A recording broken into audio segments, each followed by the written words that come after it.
ஐயனார் துணை சீரியலில் அடுத்த வர எபிசோடில் நம்ம கார்த்திகா இருந்துட்டு நேராக நம்ம சேரனை பார்க்குறதுக்காக வரோங்க. மாமா நாங்கள் ஊருக்கு கிளம்புறோம், சொல்லிட்டு போகலான் தான் நான் வந்தேன் அப்படின்ற மாதிரி சொல்லிடுறாங்க. சேரன் இருந்துட்டு பத்திரமா இருமா, ஏதாவது தேவைன்னா ஃபோன் பண்ணு, அதே மாதிரி உன் புருஷன் கூட நீ சந்தோஷமாக வாழணும் அப்படின்ற மாதிரி சொல்கிறாங்க. அதுக்கு அடுத்ததாக கார்த்திகா இருந்துட்டு நான் சந்தோஷமாக வாழ்கிறது இருக்கட்டும் மாமா, முதல்ல நீங்கள் சீக்கிரமாக ஒரு நல்ல பொண்ணை பார்த்து கல்யாணம் பண்ணிக்கோங்க, அப்போ நீங்கள் சந்தோஷமாக வாழ்ந்தாதான் நானும் என் புருஷனோட சந்தோஷமாக வாழ முடியும். என் புருஷன் என்னை நல்லதாக பார்த்துக்கிறாரு, அதில் எந்த குறையும் இல்லை.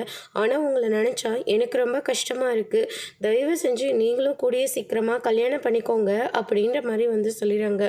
விடுப்பா அதெல்லாம் பார்த்துக்கலாம், ஆனால் நீ சந்தோஷமாக இருக்கணும் அப்படின்ற மாதிரி சொல்கிறாங்க.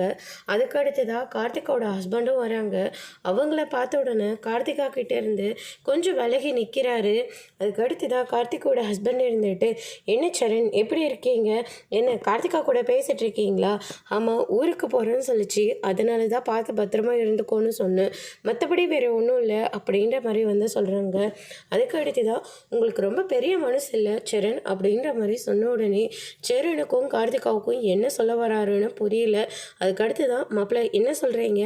ஆமாங்க உங்களுக்கு பெரிய மனசு இல்லை, கார்த்திகா உங்களை தான் கல்யாணம் பண்ணியிருந்துருக்கணும், ஆனால் உங்கள் அப்பா அம்மா கேட்டதுனால நீங்கள் கார்த்திகா விட்டு கொடுத்துட்டீங்களா அப்படின்ற மாதிரி சொல்கிறாங்க. அதோட பிரம முடிச்சிருக்காங்க.